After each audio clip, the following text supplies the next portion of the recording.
Assalamualaikum warahmatullahi wabarakatuh. Kami dari kelompok 8 akan membagikan video tentang psikoanalitik kontemporer. Tapi sebelum itu, saya akan memperkenalkan dosen pengampu dan juga anggota kelompok. Dosen pengampu kami ialah Ibu Nur Afni Safarina, SPC MPC. Dan anggota kelompok kami yaitu saya Masyitah, yang kedua Putri Jesukma Daulay, yang ketiga Dewi Melianingsih, yang keempat Sela Andriani. Nah, sebelum membahas tentang psikoanalitik kontemporer, kita harus tahu siapa tokoh di balik pencetus teori tersebut. Pencetusnya ialah Erik H. Erikson. Ia adalah seorang psikolog Jerman yang lahir pada tanggal 15 Juni 1902. Ayahnya seorang penjual asinan mangga yang tidak dikenal namanya, dan ibunya Carla Abrahamsen adalah seorang wanita Yahudi. Erikson menyelesaikan pendidikannya di gimnasium pada usia 25 tahun. Ia diundang untuk mengajar di sebuah sekolah swasta. Dia terkenal dengan 8 teori tentang tahapan perkembangan pada manusia. Sebenarnya, Erikson adalah seorang psikolog Freudian. Namun, teorinya lebih tertuju pada masyarakat dan kebudayaan jika dibandingkan dengan para psikolog Freudian lainnya.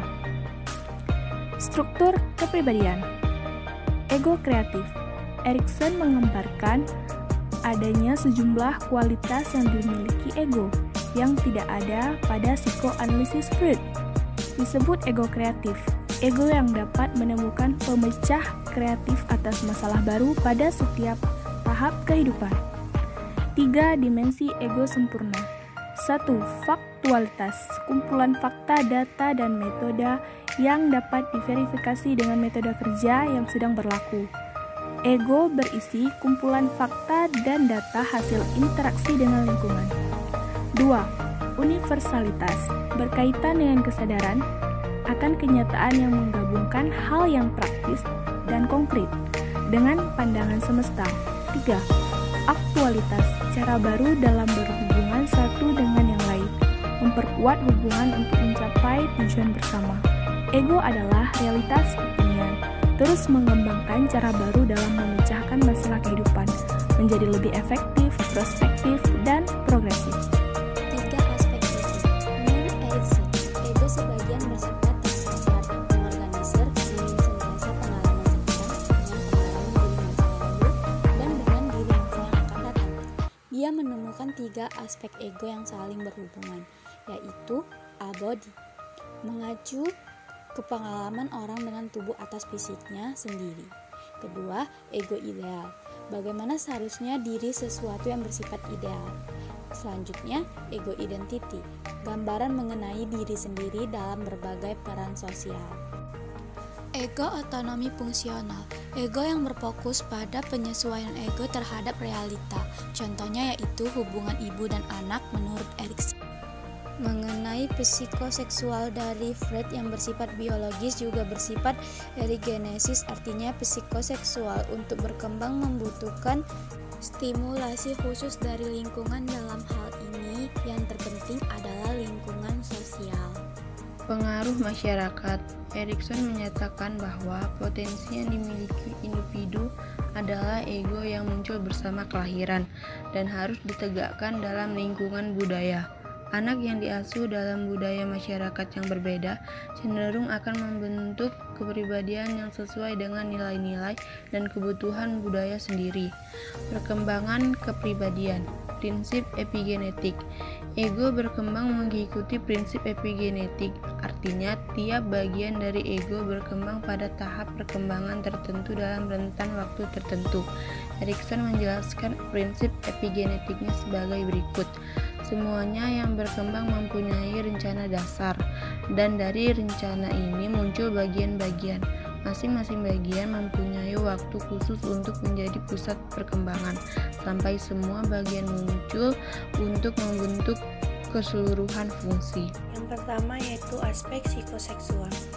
Erikson mengakui adanya aspek psikoseksual dalam perkembangan yang menurutnya bisa berkembang positif atau negatif. Ia memusatkan perhatiannya dengan mendeskripsi bagaimana kapasitas kemanusiaan mengatasi aspek psikoseksual itu, bagaimana mengembangkan insting seksual menjadi positif. Konflik psikososial.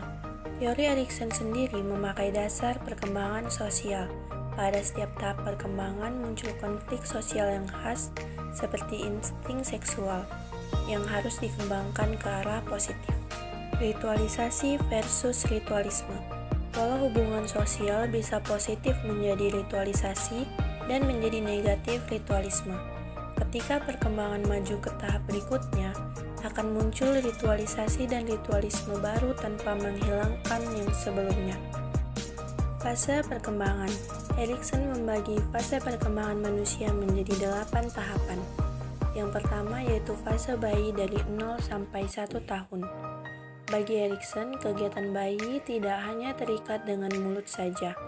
Bayi adalah saat untuk memasukkan atau incorporation, bukan hanya melalui mulut tetapi juga semua inderanya. Yang kedua, fase anak-anak dari 1 sampai 3 tahun.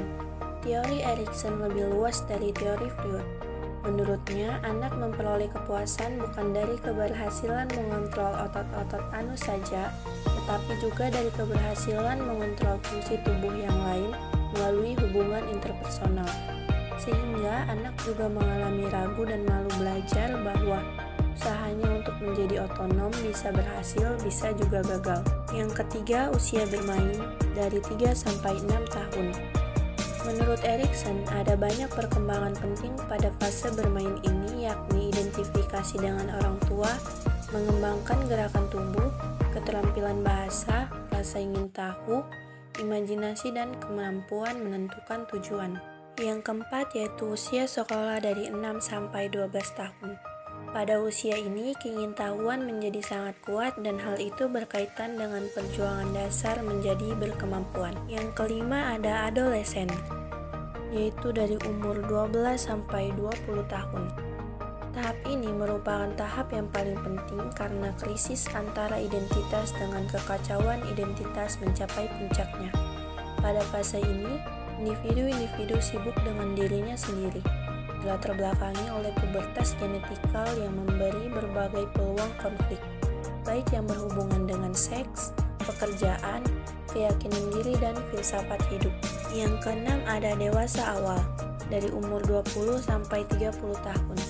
Tahap ini ditandai dengan perolehan keintiman atau intimacy pada awal periode dan ditandai perkembangan keturunan atau generativity pada akhir periode.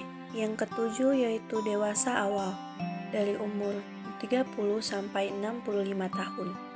Tahap ini biasanya ditandai dengan menempatkan diri di dalam masyarakat dan umumnya menjadi tahap yang paling panjang. Yang terakhir yaitu usia tua, 65 tahun ke atas. Menjadi tua bukan berarti menjadi tidak generatif. Tahap ini masih menjadi tahap yang produktif dan kreatif dalam hal tertentu, misalnya memberi perhatian atau merawat anak dan cucu. Usia bisa menjadi waktu bermain, menyenangkan, dan keajaiban, tetapi juga bisa menjadi tempat orang pikun, depresi, dan putus asa.